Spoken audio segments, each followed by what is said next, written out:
Hello friends, welcome to my channel mathsstudy.com। Channel पर नए हैं तो चैनल को सब्सक्राइब कीजिए, बेल आइकन को प्रेस करके ऑल पे क्लिक कर लीजिए, जिससे समय समय पर आपको वीडियो नोटिफिकेशन मिलती रहेगी। आज हम क्लास 10th के मैथ्स चैप्टर 11 प्रश्न वाली 11.1 प्रश्न संख्या 3 को करते हैं। इससे पहले वीडियो आप लोगों ने नहीं देखा है तो mathsstudy.com के प्लेलिस्ट से देख सकते हैं। ऐसे 11 चैप्टर बहुत ही इंपॉर्टेंट है, क्योंकि एग्जाम्स में हर बार इसमें से क्वेश्चन पूछे ही जाते हैं, इसलिए इसे आप लोग ध्यान से कीजिएगा। चलिए इस वीडियो को शुरू करते हैं। वीडियो अच्छी लगे तो वीडियो को शेयर कीजिए, ज़्यादा से ज़्यादा लाइक कीजिए, कमेंट कीजिए और सब्सक्राइब कीजिए। चलिए प्रश्न संख्या 3 कह रखा है 5 सेंटीमीटर, 6 सेंटीमीटर और 7 सेंटीमीटर भुजाओं वाले एक त्रिभुज की रचना कीजिए और फिर एक अन्य त्रिभुज की रचना कीजिए जिसकी भुजाएं दिए हुए त्रिभुज की संगत भुजाओं की 7/5 गुनी हो। ठीक है, इनके क्वेश्चन में कह रहा है कि हमें 5 सेंटीमीटर, 6 सेंटीमीटर, 7 सेंटीमीटर को मिलाकर हमें एक त्रिभुज की रचना कीजिए और फिर उस त्रिभुज में एक अन्य त्रिभुज की रचना कीजिए जिसकी जो क्या होगी हमारे पास, जिसकी भुजाएं होंगी वो दिए हुए पहले वाले कोण की क्या होंगी, संगत भुजाएं 7/5 गुनी होगी। ठीक है, तो चलिए हम करते हैं। अब इसमें से हमें जो भी सबसे बड़ा है, पहले आप चाहें तो इन तीनों में से कोई से भी पहले रेखा खींच सकते हैं, कोई फ़र्क नहीं पड़ेगा, लेकिन हम इसमें जो सबसे बड़ा है 7 सेंटीमीटर उसे खींचते हैं। ठीक है, तो यहाँ पे हम उसकी ठीक है, तो ये रहा 7 सेंटीमीटर। तो यहाँ पर लिख देते हैं 7 सेंटीमीटर और इसे नाम दे देते हैं, इसे बी नाम दे देते हैं और इसे सी नाम दे देते हैं। ठीक है, ये सी नाम दे देते हैं। ठीक, अब इसे 6 सेंटीमीटर, तो यहाँ से हम यहाँ तक नापते, ये हो जाएगा हमारा 6 सेंटीमीटर। चाहे तो आप चाप से भी काट सकते हैं। ठीक है, इसके से नाप कर चाप पे काट सकते हैं। और इधर से हमें निकालनी है 5 सेंटीमीटर। ठीक है, तो हम 5 यहाँ से नाप लेते हैं। ठीक है, यहाँ से हमारा 5 हो जाएगा, देखिए। ठीक है, अब इन रेखाओं को हम मिला देंगे, यहाँ पे इससे एक दूसरे को मिला देते हैं। हमने अब ये लिख देते हैं हम, ये था हमारे पास 6 सेंटीमीटर और ये था हमारे पास 5 सेंटीमीटर। ठीक है, इसे आप लोग नाप कर बना लीजिएगा। इसे आप लोग पेपर में पेंसिल से ही बनाइएगा, क्योंकि पेन से बनाएंगे तो आपका मार्क्स कट जाएगा। मैं पेन से इसलिए बनाती हूँ क्योंकि आपको साफ साफ दिखाई दे। ठीक है, अब देखिए इस क्वेश्चन में हमें एक त्रिभुज बना लिया। अब इसमें त्रिभुज की रचना की और फिर एक अन्य त्रिभुज की रचना। ठीक है, तो अब यहाँ पे क्या रहेगा 7/5। इसमें जो बड़ा है वो क्या है, 7। तो हम यहाँ पे एक न्यून कोण बनाएंगे जिसमें 7 बराबर बराबर भागों में बांट देंगे। ठीक है, अब इसे हम नाम देते हैं, यहाँ पे क्या दिया है बी, तो यहाँ पे लिख देते हैं B1, B2, B3, B4, B5, B6 और B7 और इसे एक नया नाम दे देते हैं, इसे X दे देते हैं। ठीक है, अब जो नीचे वाला है वो क्या है 5। ठीक है, तो अब B5 से हम इस C वाले रेखा को मिलाएंगे। ठीक है, ठीक है, हमने B5 से C को मिला दिया। यहाँ पे A है, इसका नाम हमने A नहीं दिया था मैंने, पर ये ABC एक त्रिभुज बन गया। ठीक है, और ये हमारा X वाले था और ये न्यून कोण है हमारे पास। ठीक है, अब इसमें क्या रहता है एक अन्य भुजा। अब देखिए, क्योंकि हम इससे अंदर तो मिला नहीं सकते हमारे पास, इसलिए इस वाले रेखा को हम बढ़ा देंगे। अब चाहे तो जितना भी बढ़ा सकते हैं, कोई फ़र्क नहीं पड़ेगा। ठीक है, अब हम यहाँ पे एक चाप खींचेंगे। ठीक है, ठीक है, अब देखिए यहाँ पे B5 पर रख कर, या आप चाहे तो बड़ा करके छोटा करके एक चाप खींचेंगे। यहाँ पे एक चाप खींचेंगे। ठीक है, इधर से हमने B5 से रखकर एक बराबर चाप काट लिया। अब हम यहाँ पे B2 पर रखकर उसी से एक या इसे छोटा करके एक चाप काटते हैं। ठीक है, एक चाप काटते हैं, ये हमने चाप काट लिया। अब इन दोनों के बीच की दूरी देखते हैं हम। इस पॉइंट से मतलब नहीं है, हम इन दोनों के बीच की दूरी देखनी है। ठीक है, यहाँ से इतनी है, तो इतनी हम यहाँ पे नाप लेंगे।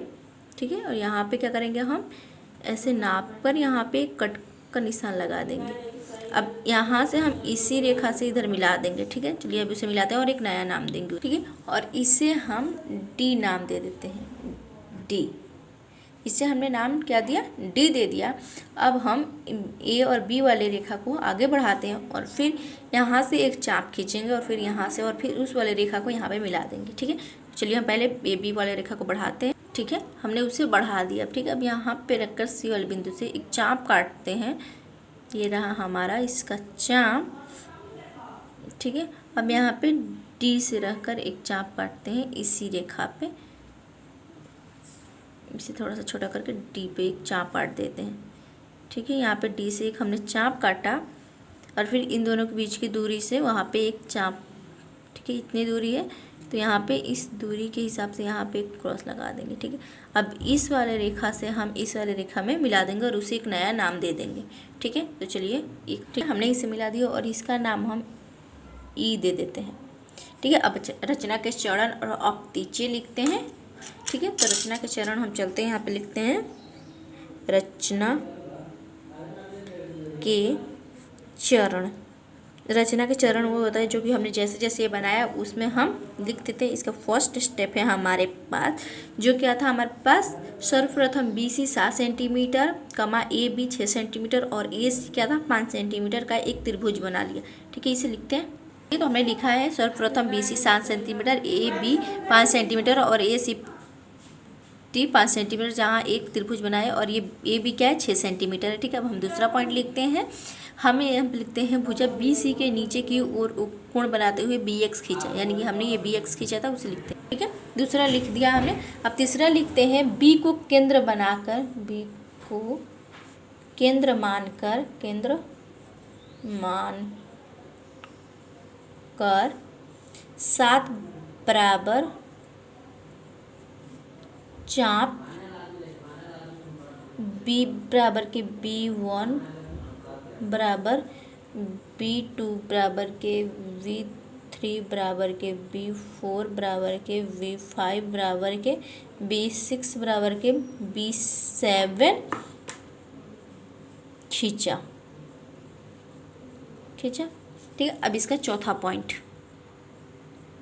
ठीक है, अब इसका चौथा पॉइंट था हमारे पास B5 से C को मिलाया था, B5 से C को मिलाया।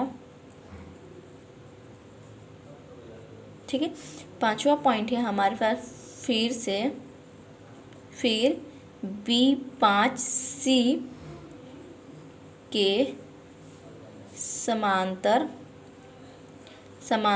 हमने क्या खींचा, DE खींचा। ठीक है, जो क्या है हमारे पास, बढ़ाए गए ए बी से ई बिंदु पर मिलती है।